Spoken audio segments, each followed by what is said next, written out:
So, we just got back from seeing Star Wars: The Last Jedi. Yeah. What did you think of it? It just made me angry. I did not like it.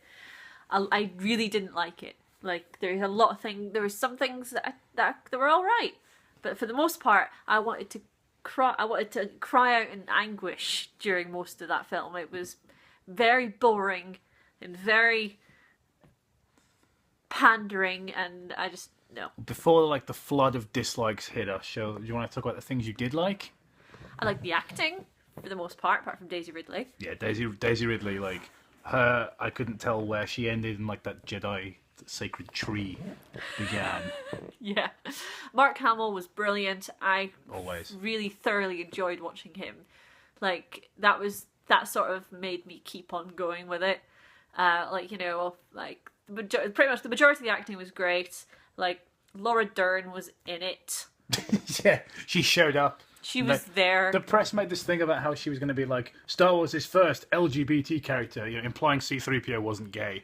But also, did she kiss anyone or do anything romantic? No, she didn't do anything that remotely would have did anything to do with the fact that apart from she had purple hair. Yeah, she did have dyed hair, which is apparently a sign. Yeah. There were some really interesting, some nice cameos from different, which I wouldn't spoil, obviously. I liked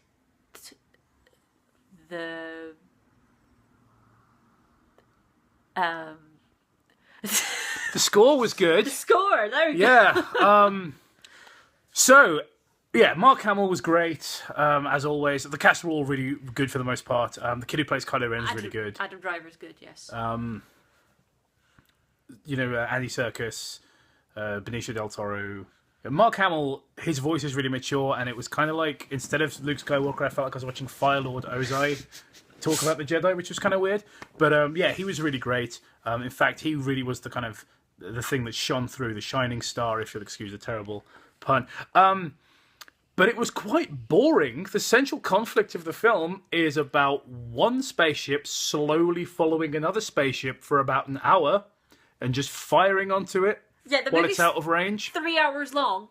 Yeah, it's not quite 3 hours, but we went to a 7 o'clock screening. It didn't get out till 10. Obviously, that includes time for trailers.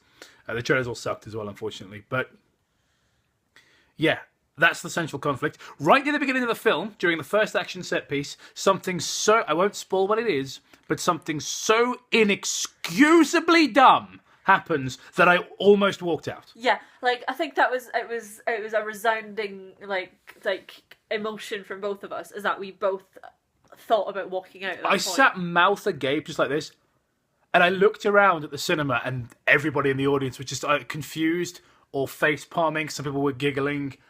It's really dumb. If you just shall we say, the air in space scene. Just for anyone who's seen the film, you know what the fuck we're on about. Yeah, it's really kind of, you mentioned pandering. Yeah, Star Wars has always had very kind of black and white, good and evil, but it's always managed to keep sort of real world politics out. The first thing I found when I looked up the hashtag for Last Jedi on Twitter was people talking about mansplaining. And that tells you right away who this film is aimed at.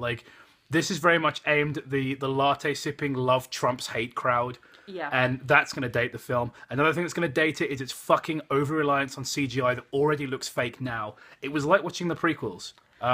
It's so dense that every frame is full of so much information and so much is happening. The most compelling character in the whole thing is still BB-8. Yeah. Still the most likable character. Yeah, honestly, one of the things I really, really disliked was the fact that was what Jacob said, is that every scene has apparently had to have something in it, and it had to be some sort of CGI monster, alien, and it all looked so fake, and it all looked so. It was it was like watching George Lucas's cut of his old movies, and just sort of see. I was like, oh yes, what I wanted to see in this scene is this massive, big, lumbering thing that covers most of the scene, and it's just. And it was let's have some tiny little furry things that Chewbacca's going to interact with, and they're going to be really, really funny. Funny guys! And it's the humour didn't really play out for the most part. I think I laughed 3 times in the whole movie. Yeah, pretty much, I think, I laughed quite heartily at one thing. and the rest of it, I sort of kind of. Sometimes I did a little smirk giggle, Yeah. and then that was about like it. Yeah, And some of the jokes landed. Sorry, were you still going? no, that was pretty much it. Some of the jokes landed. Most of them didn't. Some of the stuff with Luke Skywalker was funny because Mark Hamill's got good comic timing. Yeah, I'm kind of going around in circles here. There's one cameo I really liked. It's not really a cameo, but a very small part from a returning character. Yeah. And it's kind of a counterbalance to the over reliance on CGI, which was a nice touch. But I won't Yeah. spoil what it was, but it was really cool. Yeah, I wanted to like it. I take no pleasure in sitting here saying The Last Jedi sucked, But it did. but The Last Jedi sucked yeah, quite a lot, actually. It Yeah. was better than the prequels, but then again, so is putting your private parts in boiling oil. So, you know. I didn't enjoy sitting in the cinema watching a Star Wars film, being a Star Wars fan for a long, long, long time, Yeah. and just sort of feeling really disheartened. I think as well, like, people probably want us to talk about the plot and stuff, but interestingly, I found as we were waiting for the taxi home, I was already forgetting the storyline. Yeah. Like, it's very difficult for me to even relay what happened because it was just kind of a bunch of stuff. Like, we ended up, because we went to quite, obviously, it's only been out a couple of days, so the showing that we went to see was quite packed. Absolutely fucking heaving, wasn't it? Yeah, so like we didn't get to sit in the sort of place where we would usually sit. We usually like to sit in the middle, which and also considering we both wear glasses, but like we were right Yeah. in front of all the action, and and it was like if you'd feel like that would imprint on you, like. But I'm forgetting what happened. One thing I do remember, but I don't know if this is the film's fault or if it's the projection we saw, was the aspect ratio was fucking weird. Yes, it was. Like, everybody was, like, squashed and, like, fat. Like, they'd shot it in 4:3 and then formatted it to be projected on widescreen. It was really weird. Yeah. I don't know, like, because in real life, Daisy Ridley's thinner than I am, and yet she was, like the mum in Brazil. Just, like, like, straight. I don't know. It's not a good film. No. You're gonna go see it anyway because Star it's Wars. fucking Star Wars, but it's the worst of the new movies by quite a wide margin. It's boring. It's really pandering. It's got shitty special effects at times. It's quite a lot worse than The Force Awakens, which surprised me because I thought they would have learnt their lesson. I thought Rogue One was a lot better than The Force Awakens. I thought yeah. they're going to have really kind of big disappointment. Yeah. See it for Mark Hamill because he's a fucking powerhouse in this role. But Yeah.